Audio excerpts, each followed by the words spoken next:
you a visual learner? I know I am. I can read all day long, but if you don't show me how to do it, I'm not going to remember Shinola. That's why, if you want to build a great fantasy football team for yourself, you need to plan it out. See what it looks like on paper first, because if you don't love it in July, you're not going to love it in September. What is going on, Headline Nation? Hopefully everyone is doing well out there today. We're going to have some fun. We're going to go through yet another way of trying to find a fantasy football team that you actually want in 2025. I took projected ADP and our top secret cheat sheets that are currently in our draft guide, and I went through 5 rounds of a draft. I controlled each team, all 12 draft positions, so we could actually see which team got the start that we like the best. I then assigned each team a hashtag. So we're going to go through the first 5 picks for each of these 12 draft positions, and then you're going to comment the hashtag down below with the team that you like the best. Now here is the beauty of this exercise. You can actually see how things played out here, and then you can move players around however you want to build the ultimate draft plan. Now sure, once your draft starts, crazy things are bound to happen, but if you can determine what you like in July, it's going to make it so much easier to adapt on the fly during your real fantasy football draft. Now, if you want even more information, the most information possible to know exactly what you need to do during your draft, you need to get yourself a 2025 fantasy football draft guide. It's got cheat sheets, tier rankings, player profiles, sleepers, breakouts, busts, and so much more. All you need to do is head over to tfhdraftguide.com and get yours right now. There's links down below in the description. But all right, let's go ahead and go through the teams here and see which ones, if any, we like the most through the first 5 rounds of a practice fantasy football draft. If you enjoy this content, do me a favor and hit the like button. And let's go ahead and start off right here at the number 1 overall pick, the 1.01. What did we build with this team? And we're going to call this number 1 overall team hashtag double chase. Throw it down below in the comment section if you like it. Because at the first overall pick, we went with Jamar Chase. He's the consensus number 1. He makes a lot of sense here coming off the Triple Crown. Then we come back with the last pick of the second round and grabbed Kyren Williams. And then on the turn, grabbed Chase Brown. So we had double chase. Jamar Chase, Chase Brown. We also went double Bengal here to start it off and kind of got a little bit of a stack going on there. Love the 2 running backs paired with the elite wide receiver in the first 3 rounds. Then we had to wait all the way until the very last pick of the 4th round. On the turn there, we went with Marvin Harrison Jr. of the Arizona Cardinals. Hopefully, they throw him the football in 2025. Marv is not the issue. Kyler is not the issue. If they can open up this offense under Jonathan Gannon, Marvin Harrison has a chance to actually do something in 2025. They didn't add any pass catchers that are going to eat into whatever potential volume he could have. So having him as your wide receiver too,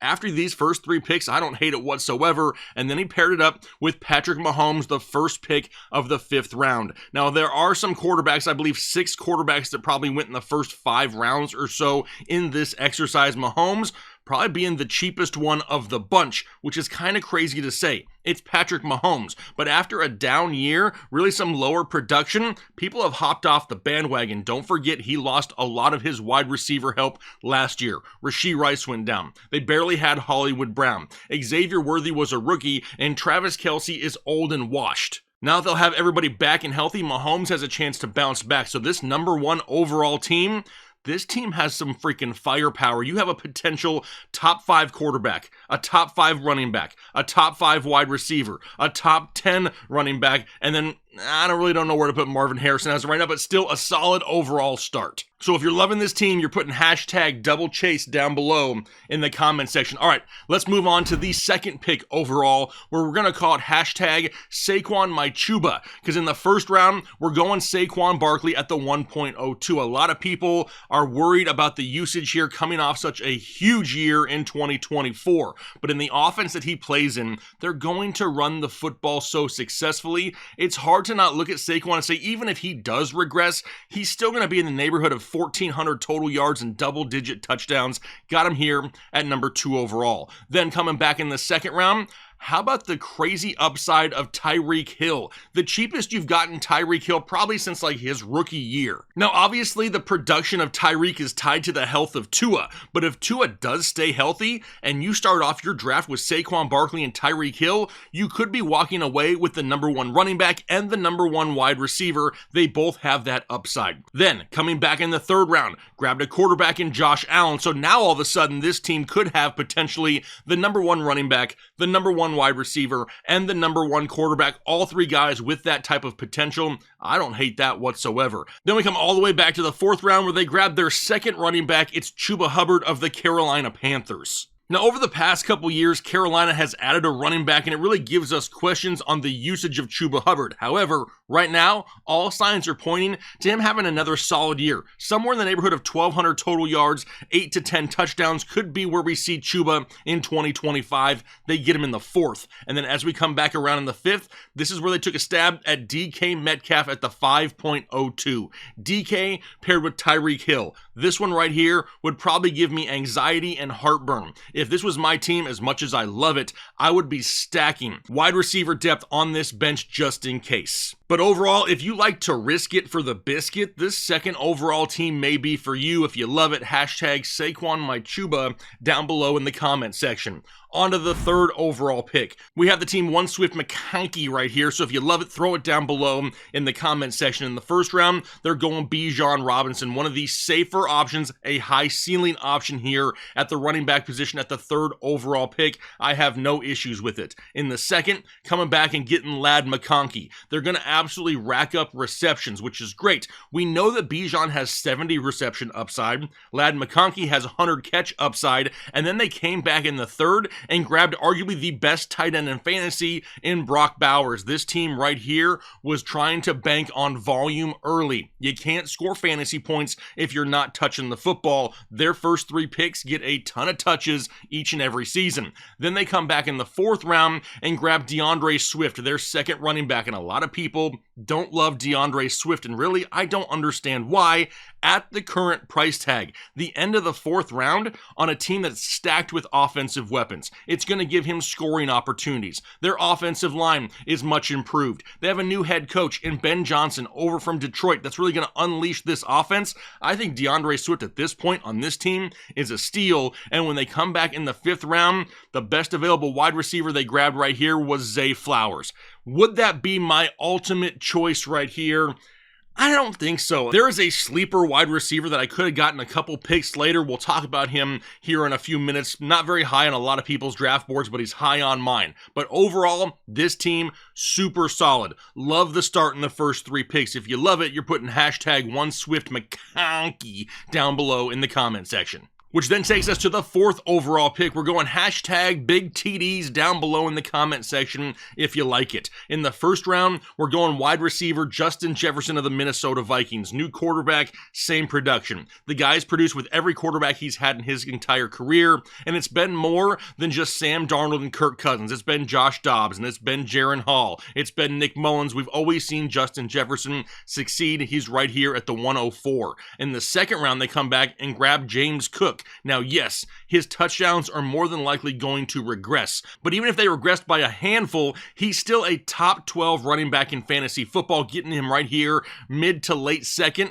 I don't mind it because you started off with a wide receiver. Then we come back in the third round, they're going Lamar Jackson, another quarterback off the board right here in the third round. So you see, once again with this team, they started off with a wide receiver who has the potential of being the wide receiver one overall. They then went with a running back who has crazy touchdown upside in one of the best offenses in football, and then they came back with Lamar Jackson, a quarterback of finishing QB1 overall in fantasy football. They're really giving themselves a firm foundation to start off their draft. Now in the fourth round, I absolutely love it. They grabbed Davante Adams as their wide receiver too. Pairing Davante Adams with Justin Jefferson could be a league-winning combination in 2025. Adams now in LA. Puka's going to take away some of that defensive attention, and Matthew Stafford is way better than what Aaron Rodgers was last year for Davante Adams. He has double-digit touchdown upside this year as well. And then lastly, in the fifth round, talk about big-time TDs, it's David Montgomery. In 2024, he was almost a lock for a touchdown a game. So right here on this team,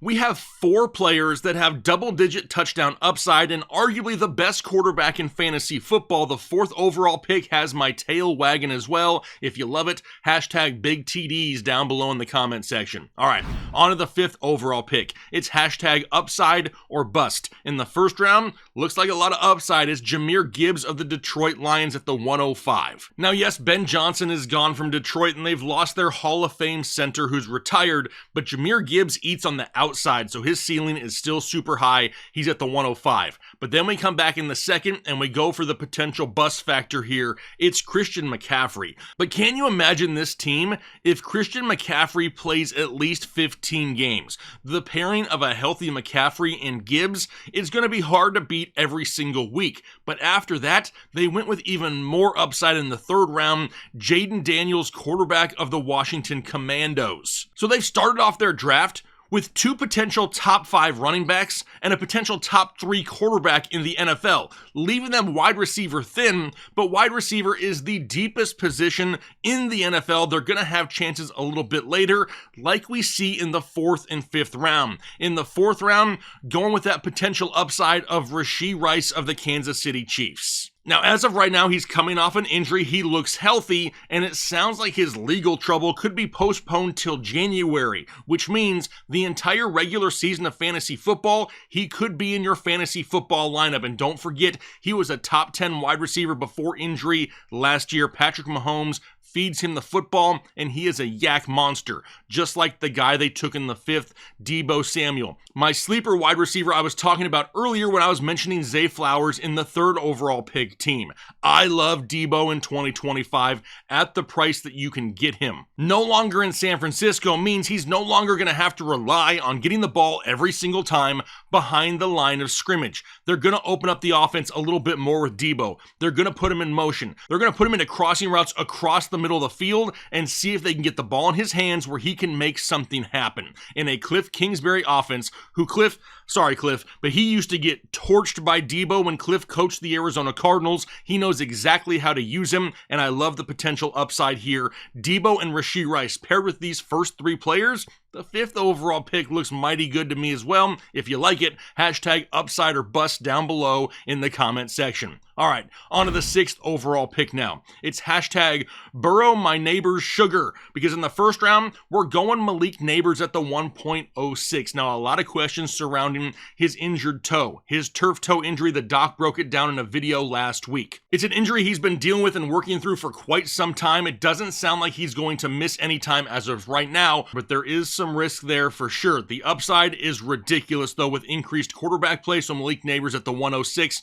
followed up at the 207 with A.J. Brown. Not somebody who I overly love at the wide receiver position this year, but we know he's almost a lock for 1,000 yards. He's going to be in the neighborhood of double-digit touchdowns. The biggest issue with A.J. Brown is week-to-week consistency. He can go out and score 30, he can go out and score 3, and he's going to do it multiple times throughout the season. But if you're looking at upside, Malik Neighbors, A.J. Brown, they both got it. In the 3rd round, coming back with their first running back, it's Alvin Kamara, another running back that is criminally slept on in 2025. In almost every one of our shows we've posted this offseason where we're talking about metrics and really comparing players, Alvin Kamara seems to finish highly in all of them. They now have the worst quarterback room in the NFL, and they're going to rely a ton on running the football and checking down the football. Alvin Kamara could feast as their running back 1 here in the 3rd round. Then they came back in the 4th and grabbed Joe Burrow, Joe Shiesty of the Cincinnati Bengals, the guy who's projected to lead the league in passing yards. Now we know they got T. Higgins back long term. We already know about Jamar Chase. They have Mike Gesicki. They got the burner in the backfield and Chase Brown. We know they got Yoshi there in the slot at times as well. An overall offense that's going to put up points. And then they come back and they went and double Joe here in the 5th round and grabbed Joe Mixon, former Bengal Joe Mixon, now in Houston. But don't forget The reason he's going so much later now is they also signed Nick Chubb this offseason in Houston. Does Nick Chubb come in and immediately take that role away? No, probably not. Remember, he's coming off yet another serious injury, but still, somebody who can eat into that ceiling at some point. So Joe Mixon right here in the 5th round as their RB2. I don't hate it. If you love it, it's hashtag Burrow my neighbor sugar down below in the comment section. Now we move on to the 7th overall pick. Hashtag mix and match if you like it. At the wide receiver position at the 107, we're going CeeDee Lamb. And I still love CeeDee Lamb this year. I think he may be one of the safer options in the 1st round. He's still going to see a ton of volume, but now opposing defenses have to worry about more than just CeeDee Lamb. With Dak Prescott back and healthy and George Pickens on the opposite side of the field, we could see more one-on-one coverage to CeeDee, who loves to feast out of the slot. Got him at the 107, and I don't hate it. In the 2nd round, we're going Devon Achane of the Miami Dolphins. Now, just like every Dolphin that we're going to talk about in this show, they're tied to the health of Tua Tagovailoa. If Tua stays healthy, Devon Achane in the 2nd at the 206 is a massive steal. If Tua goes down, this team is going to be hurting for running back help for sure. Now, after Achane in the 3rd round, they went with tight end Trey McBride, one of the best fantasy tight ends here in 2025. So they're starting off pretty balanced, a wide receiver, a running back, and a tight end. But really that opens them up for not having strength at one position. Let's see how it plays out. In the 4th round, they went with DJ Moore, another wide receiver who I believe is really underrated this year. With the addition of Ben Johnson in this new offense in Chicago, DJ Moore is going to have the best opportunity at fantasy points that he's had in quite some time. Really, the only thing going against him is the competition for targets. We got Rome Odunze, we got Luther Burden, Colston Loveland, Cole Kmet, DeAndre Swift. There's a ton of options in Chicago, but the best yak guy is DJ Moore, and he could really rack up some big-time games here in 2025. Now, after him, they went with a rookie running back who I do love in the 5th round out of Cleveland. It's Quinshon Judkins. Now, yes, Jerome Ford is still in Cleveland. He's going to have a role, but Judkins is going to become the alpha in that backfield, and it's not going to take very long. You get yourself a potential top 15 running back in the 5th round on a team in which you need a little bit of stability at the running back position. It's all upside for this team, though. He needs Quinshon Judkins to actually go out and produce right away. He needs Tua Tagovailoa to stay healthy. So if this was my team,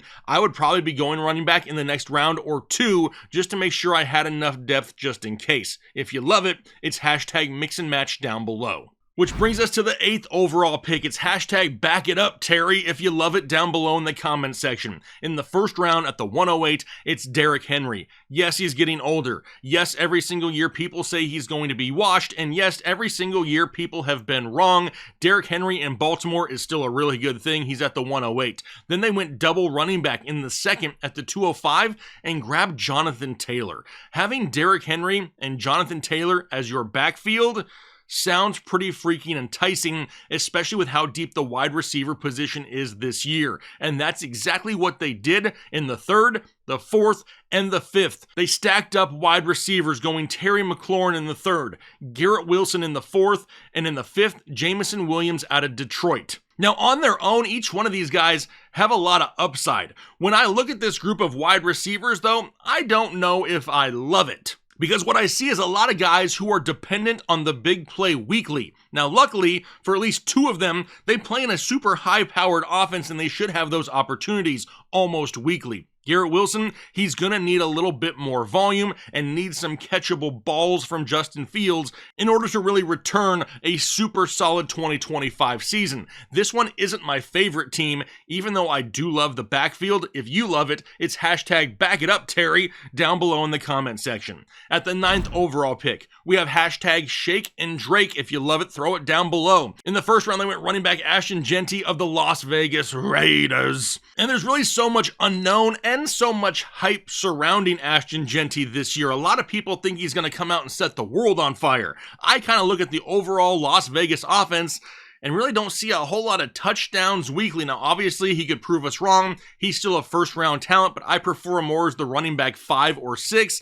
not so much any earlier than that. I'm still taking Derrick Henry over Genty here in 2025. Maybe next year, it's different. In the second round, they went with a wide receiver that I can see totally breaking out in 2025 is Drake London of the Atlanta Falcons at the 204. He's got a chance to pair up with Michael Penix and put up some crazy numbers this year. In the third round, went wide receiver again with T. Higgins. Now long-term contract signed T. Higgins in Cincinnati. I believe that over the last couple of years, he wasn't completely playing through some of those nagging injuries because he didn't want it to turn into a big-time injury where it really hurt his future contract negotiations. Now, he's paid. He's got the fat bag. He's going to be on the field. Not a bad duo right here of Drake London and T. Higgins. Now, in the fourth, I believe they just stole a potential RB1 in James Conner of the Arizona Cardinals right here at the 404. James Conner is the most underrated fantasy running back almost every single year. I know the Cardinals suck. I know they lose a lot of games. James Conner isn't somebody that's like overly sexy in fantasy football. He doesn't have that huge ceiling, but he's involved in the passing game. He's involved in the goal line. He's really the lone guy in this backfield. We're not worried about Trey Benson just yet. In the fourth round, James Conner, after you already took Genty in the first, I don't hate it. And then the fifth round, they grabbed their wide receiver 3, which was Devontae Smith of the Philadelphia Eagles. Now, just like A.J. Brown, Devontae Smith may not be the most consistent guy. He's a little bit more big play dependent, really thrives when there's more injuries on this offense. They don't throw it a ton in Philadelphia to begin with, but as my wide receiver 3, with that potential upside, I don't hate it. If you like it, it's hashtag Shake and Drake down below in the comment section. Which takes us on to number 10, the 10th overall pick, hashtag longest names down below if you love it, because we're starting off in the first with Amon-Ra St. Brown at the 1.10. Another one of those wide receivers that you can look at in fantasy football and say he's just a safer option in an offense that we know is going to put up some points and throw the ball quite a bit. In the second round, we came back and got Bucky Irving, second-year running back out of Tampa Bay. Now, yes, Liam Cohen is gone. He's now coaching the Jacksonville Jaguars, so we have a new offensive coordinator in Tampa Bay, but you don't think that they saw what Bucky had last year and they're just going to totally abandon him this year, do you? No, Bucky's going to break out once again in 2025. Then we come back in the third round with another long name. It's Jackson Smith-Njigba at the 3.10. And we basically have a totally new offense in Seattle. We got Sam Darnold under center now. We know that DK is gone. Tyler Lockett is gone. They've brought in Cooper Kupp. How much does he really have left in the tank? And we know with their new offensive coordinator, they're going to run the football quite a bit. But JSN is the guy in this offense that could rack up 115 plus targets. He's quickly going to turn into the Binky of Sam Darnold. And even though his touchdown opportunity may not be super huge, volume should be there and it'll give him a safe floor weekly. Then they came back in the fourth round and took George Kittle out of San Francisco, one of the top 5 tight ends in fantasy football. We know that Debo is gone and Brandon Ayuk is coming off of injury, so don't be surprised if George Kittle starts off super hot. And then the fifth round, I believe another steal at the running back position. It's Tony Pollard of the Tennessee Titans, a Titans offense that has to be better than what it was last year. Cam Ward is better than Will Levis or Mason Rudolph. They're going to move the football down the field, and if they do that, Tony Pollard's going to have more opportunities at touchdowns. We saw the volume last year. We just need the touchdowns to go along with it. If you like it, it's hashtag longest names down below in the comment section. Which only leaves us 2 teams left. The 11th overall pick up next. It's hashtag Hurts to Walker down below if you love it. And this team went back-to-back stud wide receiver to start off their draft at the 111 and the 202. They went Nico Collins in the first, Brian Thomas in the second. Now, personally, it would be hard for me to go wide receiver to start a draft knowing that that position is so deep. I feel like it's really going to hurt your running back chances. But if this is the direction you're going, you might as well go all in because in the third round, they went the quarterback in Jalen Hurts. So starting off Nico Collins, Brian Thomas, and Jalen Hurts, we could be looking at massive touchdown numbers just between those 3 guys alone. But what did that do to their running back situation? Honestly, they killed it because in the fourth round, at the 402, they went with Kenneth Walker in Seattle. Yes, he's not a guy that we can really depend on for playing 17 games, but in this new Seattle offense, they're going to run the football a ton, and Kenneth Walker's ceiling could be much bigger this year than what we've seen in years past. And then the fifth round, they came back with another running back that's severely underrated in Aaron Jones. I cannot believe the amount of people that hate Aaron Jones in 2025 after the dude comes off a 1,500-yard season. And for what? Because they brought in Jordan Mason? That's awesome. Is Jordan Mason really that good? Or did San Francisco's running attack just make Jordan Mason look good? Don't forget, San Francisco is known for having a plug-and-play backfield. Whoever is back there usually produces. I can just not see them totally abandoning Aaron Jones. He had a great season. He was healthy the entire year, and he's really going to be needed with new quarterback J.J. McCarthy starting for the first time here in 2025. Aaron Jones and Kenneth Walker, after starting Nico, Brian Thomas Jr., and Jalen Hurts, honestly, I don't hate this one at all. If you love it, it's hashtag Hurts to Walker down below. Which means all we have is the 12th overall pick. It's hashtag LaPortaPotty if you like it down below in the comment section. This team, they went the balanced approach. In the first round, they went with Puka Nacua. I love Puka the end of the first, more so than the middle of the first where some people want to take him. But then right here at the turn, at the 2.01, went with running back Josh Jacobs out of Green Bay. Having Puka and Josh Jacobs a solid core to your team is a great way to start, considering you have to wait a long time before you get another pick. Now, speaking of a long time, when this one came all the way back at the 3.12, at the 312, they went with Mike Evans and then followed it up on the turn with Breece Hall. They really wanted to keep that balanced approach. They didn't want to risk having no depth at one position or the other.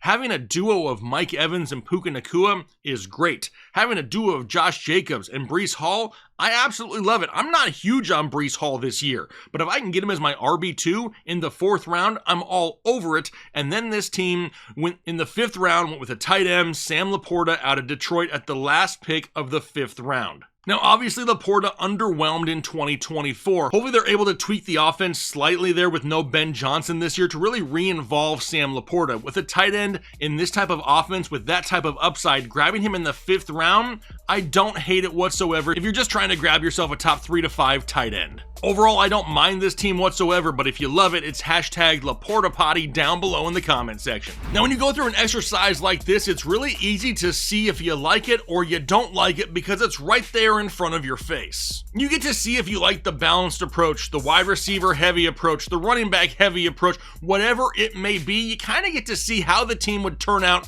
in the first 5 rounds. Now, I'm going to be doing this again for the middle round, so be sure to stay tuned. Because one thing's for sure, by the time we hit actual draft season of fantasy football here in 2025, we're going to know exactly what we want.